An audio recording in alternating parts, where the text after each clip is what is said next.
My wife, 29 years old, and I, 39 years old, went to her parents' house for Thanksgiving yesterday.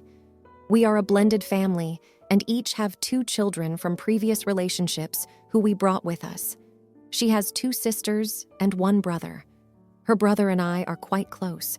Her sisters are quite loud and opinionated. My perspective is that one sister in particular, Lisa, 32 years old, is extremely judgmental and insulting, while being the type of person who has no place judging others. She cannot seem to hold down a job. She has an almost 2-year-old daughter. She only works 1 day every 2 weeks, but she pawns her daughter off on other members of the family 50-60% of the time. We watch her daughter for her as often as we can, and our kids love spending time with their cousin. I do not have a problem with responsible Zaza use, but she and her partner constantly use it while they are responsible for their daughter. They often smoke around her, and she quite often smells strongly like Zaza and cigarettes. She's the type of person who benefits from social safety nets and then complains about people who don't work and use the system. She will loudly, because loud is her only volume, make discriminatory or transphobic comments or use slurs referring to people with developmental disabilities while we are out eating at restaurants. With all of this, I do my best to get along with her and have a positive relationship, as it's my wife's family. After Thanksgiving dinner, my stepson, 8 years old, threw a balled-up napkin at his Aunt Lisa, trying to play with her. This annoyed her, and she has every right to not want him to throw a napkin at her, regardless of if it was meant to be playful or not. She told him to stop. My wife told my stepson to stop, so he stopped and sat next to his mom on the couch. That was not the end of it, though. Lisa began incessantly making comments about him and his behavior in front of him, basically shit-talking him, and going as far as to say that she was going to throw him off the deck. I believe he perceived it as playful teasing, and in his mind, the game was on, and he threw the napkin at her again. Lisa lashed out at my wife to control her child and started going off about how she needs to discipline her children. Now, for the record, my wife is actually a quite strict parent. She would never be hurtful towards the children, but she is quite a stickler about holding them accountable. She has done wonders for my children. My wife was upset by her sister insulting her child and her parenting, and she removed herself from the situation. She went outside to decompress. During that time, Lisa continued to rant, making comments about my stepson and my wife's parenting. It was bad enough that my stepdaughter, 11 years old, went outside to console her mom and tell her what Lisa was saying. My wife came back in after a few minutes and went to the kitchen to help her mother with the dishes. Lisa came up to my wife and apologized with an, "I'm sorry, but sometimes you need to discipline your kids."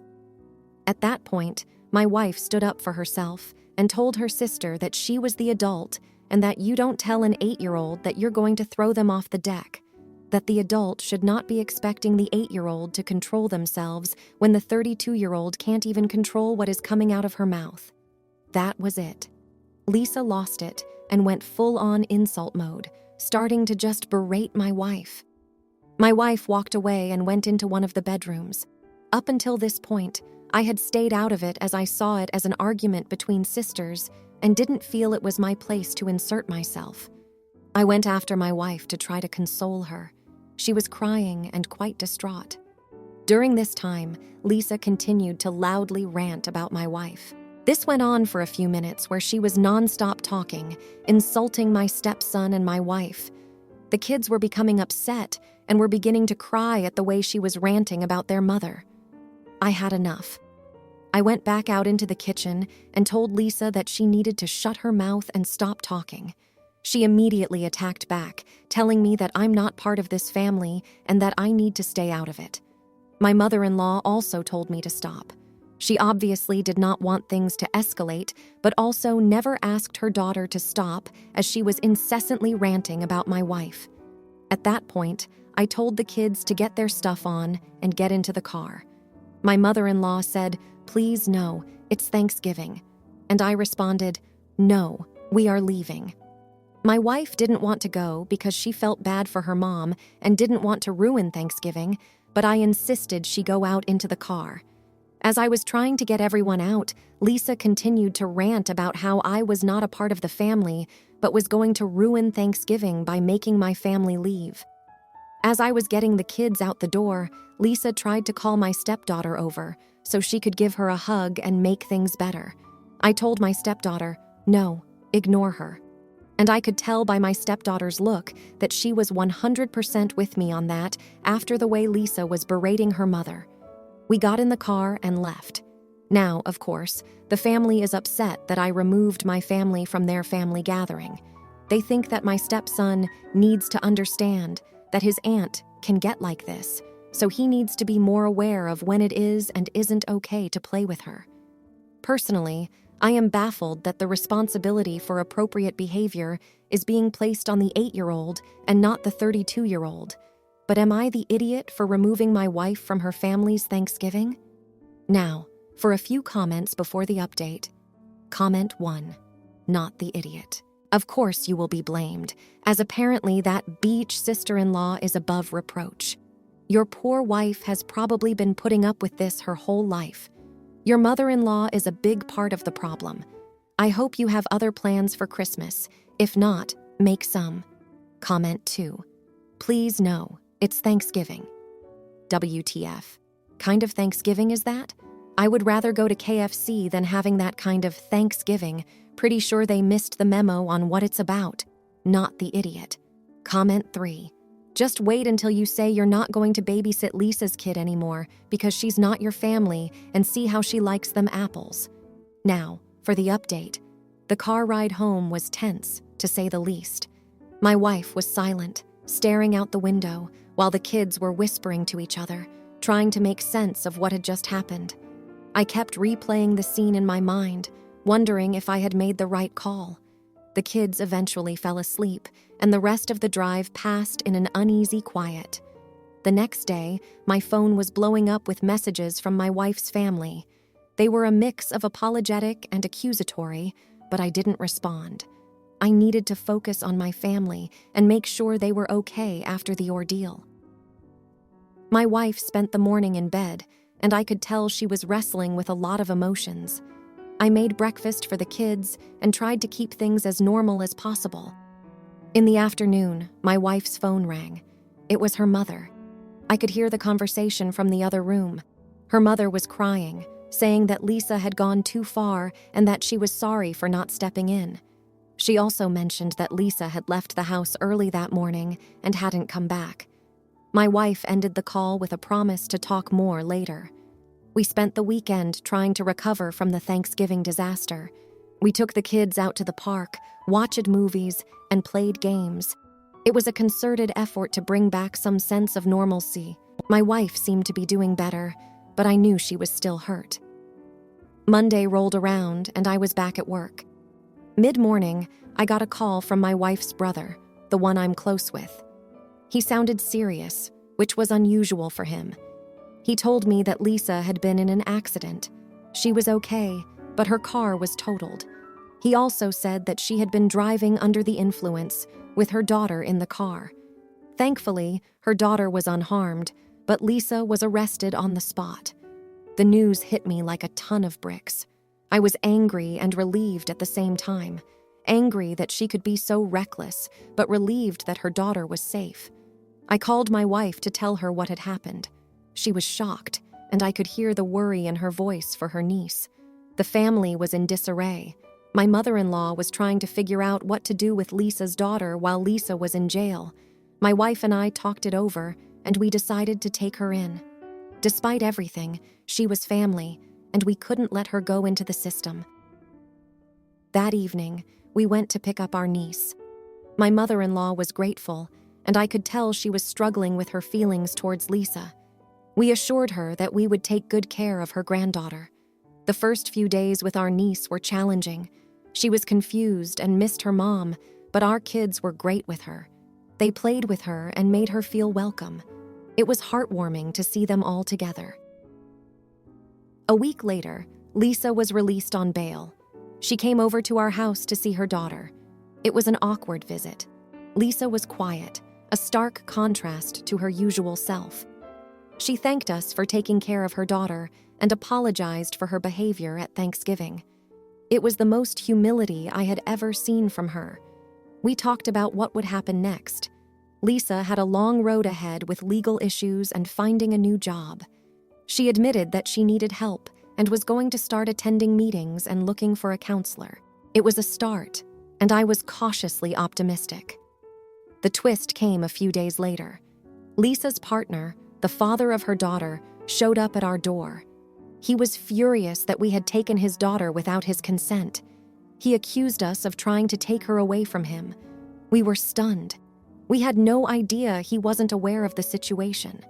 It turned out that Lisa had never told him about the accident or her arrest. He had been out of town and came back to find his daughter gone and Lisa in trouble. He threatened to take legal action against us. We were in shock. We thought we were helping, but now we were potentially in a legal battle. My wife and I had to scramble to find a lawyer and figure out our next steps. We had to protect our niece, but we also didn't want to overstep our bounds. The situation was a mess, and we were right in the middle of it. We had gone from trying to have a peaceful Thanksgiving to potentially fighting for custody of our niece.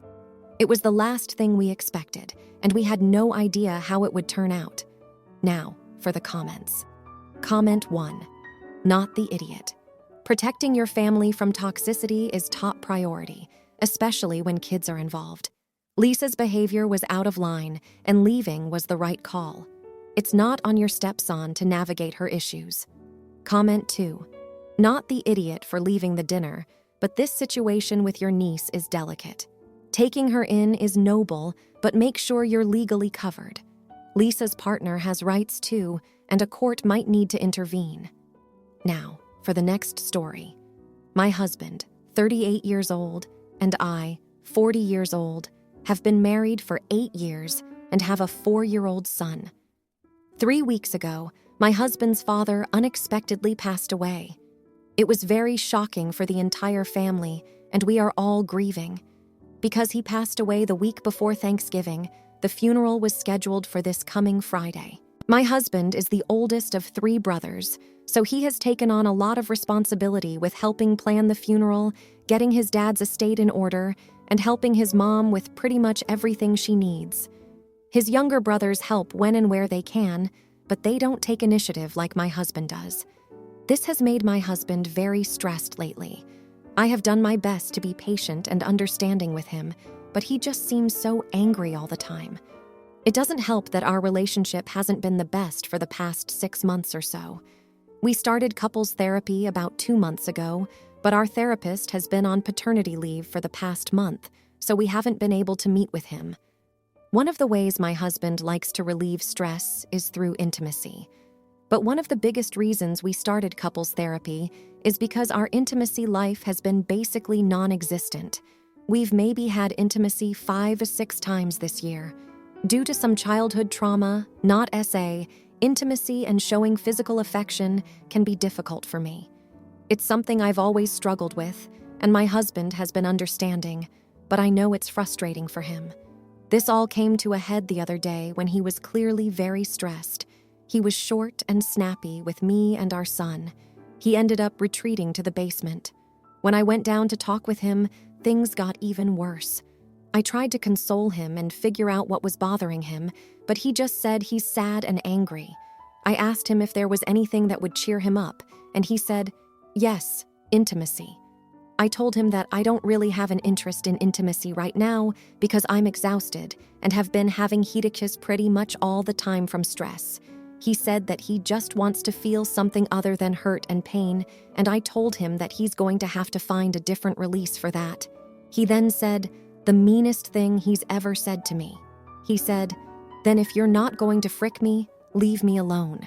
You always have an excuse to not have intimacy, and I'm tired of being rejected all the time. If we're not going to have intimacy, what the frick are we even doing? I told him that was very mean and that I understand he's grieving, but we are all hurting right now, and his wants and needs aren't more important than anyone else's. I told him, I know he doesn't mean that, but I will give him some space. He said he absolutely means it. He said that his dad's death made him realize life is too short to stay in situations that don't work for you, and this clearly isn't working for him. I told him we should wait and talk with our couple's therapist about this, and he said, "What's the freaking point? Nothing is going to change. I'm sick of sugarcoating this so that I don't hurt your feelings." I ended up crying myself to sleep that night, and he's barely spoken to me since. Everything is a one-word answer. When I try to talk to him about how he's feeling, he always just says he's fine and he just wants to get through the funeral on Friday and relax this weekend. I was talking to a friend about this because I needed to vent. She told me that he's probably just grieving and doesn't really mean the things he said. But I'm worried that he's telling me the truth about how he feels and that he's really checked out of our marriage. I know he's grieving, but he's just been such a jerk and is so mean all the time now. Now, for a few comments before the update. Comment 1. You're the idiot for burying the leady. You didn't have intimacy with him before his father passed away either. And he's 100% right about there not being a point to discussing it again in therapy. Nothing changes. You now know what your soon-to-be ex breaking point is. Congrats. Double down on you're the idiot when belittling his feelings as well. And then telling him you should wait until your therapist gets back from his leave to discuss. Comment 2. You're the idiot. You asked your husband what the problem is. He gave you an answer. You said you would not do it. What do you think is the best option? Should he live in a sexless marriage? Can you figure out a way to have intimacy with him? He is telling you how to fix it, and you don't want to do it. He may be grieving, but I think he is being honest with you. Comment 3. You not having intimacy this one time is absolutely not the point. You being in a dead bedroom and in completely different pages about intimacy is the point. He sounds like he has reached the breaking point and truly is just done. Now, for the update. The funeral came and went, and it was as tough as we expected. My husband held it together for the most part, but I could see the strain on his face. He was like a robot, going through the motions, shaking hands, accepting condolences. I stayed by his side, trying to be supportive, but the distance between us felt like miles. After the funeral, he spent a lot of time with his mom, helping her sort through paperwork and personal items. I could tell he was trying to keep busy to avoid dealing with his emotions. The weekend after the funeral, he said he needed some time alone to clear his head. He went on a fishing trip with his youngest brother, something they hadn't done together in years. I thought maybe this would help him find some peace, or at least give him a break from all the stress. While he was gone, I took care of our son and tried to give myself a break too. I thought about what my friend said, that maybe he didn't mean what he said in his grief. I hoped she was right. When he came back from the trip, he was calmer but still distant. We didn't talk much, and when we did, it was about mundane things like groceries or bills. It was like we were strangers living in the same house. I suggested we try to find a new therapist since ours was still on leave, but he didn't seem interested. He said he was tired of talking and just wanted to focus on getting through each day. A few days later, I got a call from my sister-in-law. She was crying and said she needed to talk to me in person. We met at a coffee shop, and she looked like she hadn't slept in days. She told me that she had found something while helping her mom sort through her dad's belongings. It was a series of letters, love letters, written by my husband to someone else. My heart sank. She said she didn't know what to do with them and thought I should know. I confronted my husband that night. He didn't deny it.